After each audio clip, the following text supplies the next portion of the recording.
زمانے کے ساتھ ساتھ حضرت انسان نے بھی بڑی ترقی کی اور اپنے اندر بدلاؤ پیدا کیا۔ جہاں اس جدت نے، اس ٹیکنالوجی نے حضرت انسان کو سہولیات دی، وہیں اس نے انسان کو اپنی طرف بڑی تیزی کے ساتھ مائل کیا اور سوشل میڈیا اور انٹرنیٹ کے ساتھ اتنا وابستہ کر دیا کہ انسان کسی اور سے ملنا بھی پسند نہیں کرتا، بلکہ اس کی پسند کیا ہوتی ہے؟ یا انٹرنیٹ یا موبائل یا اس سے وابستہ اور چیزیں۔ تو اس کا نقصان یہ نکلا کہ اس سسٹم نے، اس ٹیکنالوجی نے خاندانی نظام کو بڑا متاثر کیا، ازدواجی زندگی کو بڑا متاثر کیا، یہاں تک کہ یورپین ممالک میں یہاں تک یہ نوبت آ پہنچی کہ وہاں پر تو قوانین بنائے گئے کہ کسی، اگرچہ ماں باپ ہی کیوں نہ ہو، ماں باپ کو بھی اپنی اولاد کی انفرادی زندگی میں، اپنی اولاد کی پرسنل لائف میں انٹرفیئر کرنے کا یا ان کے معاملات میں دخل اندازی کرنے کا بالکل بھی حق نہیں تھا۔ پھر اس قانون نے نقصان کیا ظاہر کیا کہ ہر کوئی تنہا پسند ہو گیا، تنہائی پسند ہو گیا، اکیلا رہنا پسند کرتا، اکیلے کمرے میں رہنا پسند کرتا، اور پھر اس وجہ سے وہاں کی جو نسل تھی، ان نسلوں نے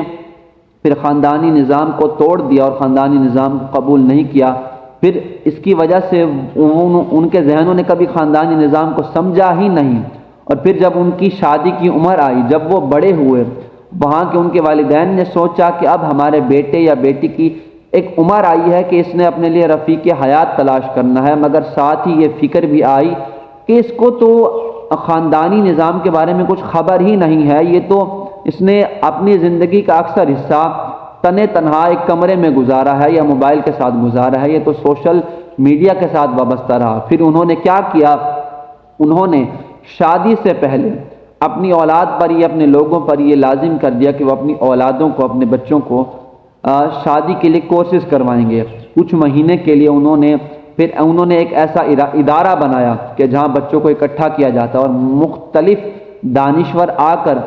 اپنے اپنے تجربات، اپنے علم کے مطابق ان کو گائیڈ کرتے، ان کو رہنمائی دیتے، ان کو خاندانی نظام سمجھاتے، ان کو ازدواجی زندگی کے تعلقات بتاتے۔ مگر دنیا کے تمام دانشوروں کے اقوال، ان کی باتیں، ان کی حکمتیں ایک طرف، خاندانی نظام کے بارے میں، ازدواجی زندگی کے بارے میں قرآن کریم نے ایک بڑا ہی خوبصورت، بڑا ہی جامع پیغام دیا اور بڑی ہی گہرائی کے ساتھ پیغام دیا۔ اگر بندہ اس آیت کریمہ، اس اللہ کے فرمان عالی شان پر غور کرتا جائے تو اس کی اپنی زندگی کی وہ تمام مشکلیں کہ جو اس کو کبھی حل ہوتی نظر نہیں آتی، مایوس ہو جاتا ہے، وہ فرمان سنے، اس فرمان پر غور کرے تو اس کو گویا یوں محسوس ہوگا کہ بھائی میری تکلیفیں حل ہو رہی ہیں، میری تکلیفوں کا، میری مشکلات کا حل اس فرمان کے اندر ہے، گویا یہ فرمان میرے لیے نازل ہوا ہے۔ فرمان کیا ہے؟ دل کی گہرائیوں سے سنیں اور اس کو دل کی تختیوں پر، دل کے گلدستے میں سجا کر رکھیں۔ اور میرے رب العالمین نے فرمایا ہن لباس لکم وانتم لباس لہن۔ فرمانے عالی شان کا خلاصہ یہ ہے کہ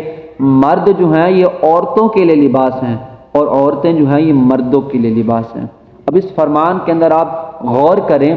تو یہ بڑا ہی خوبصورت اور بڑا ہی جامع فرمان ہے۔ فرمایا کہ جس طرح مفسرین کرام نے اس فرمان کے تحت بڑی ہی تفصیل بیان کی ہے اور بڑے خوبصورت انداز سے مختلف زاویوں سے ازواجی تعلقات کو بہتر بنانے کے اصول بیان کیے ہیں۔ فرمایا کہ جس طرح لباس انسان کو سردی اور گرمی سے بچاتا ہے، گرمی میں گرم دھوپ سے بچاتا ہے، جسم کو جلنے سے بچاتا ہے، بالکل اسی طرح بیوی اور شوہر ایک دوسرے کو زمانے کی حوادث سے بچاتے ہیں، زمانے کی ٹھنڈی ہواؤں سے بچاتے ہیں، زمانے کی مصیبتوں سے ایک دوسرے کو بچاتے ہیں، وہ ایک دوسرے کے لیے ڈھال بنتے ہیں۔ اور فرمایا جس طرح بغیر لباس کے انسان خوبصورت نہیں لگتا، بدنما لگتا ہے، بالکل اسی طرح جیسے لباس انسان کو زینت عطا کرتا ہے، انسان کو خوبصورتی عطا کرتا ہے، میاں بیوی بھی ایک دوسرے کے ایسے ہی ایک دوسرے کو خوبصورتی دیتے ہیں، ایک دوسرے کے جسمانی عیبوں پر پردہ دیتے ہیں، اخلاقی عیبوں پر پردہ دیتے ہیں، ایک دوسرے کو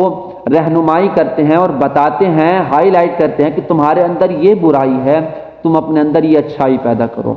تو یہ ازواجی زندگی جو ہے، یہ میاں بیوی کا تعلق، یہ بالکل ایسے ہی لباس کی طرح ہے کہ یہ ایک دوسرے کے ساتھ اچھا تعلق قائم کرتے ہیں، ایک دوسرے کے مشکل وقت کے ساتھی ہوتے ہیں، ایک دوسرے کو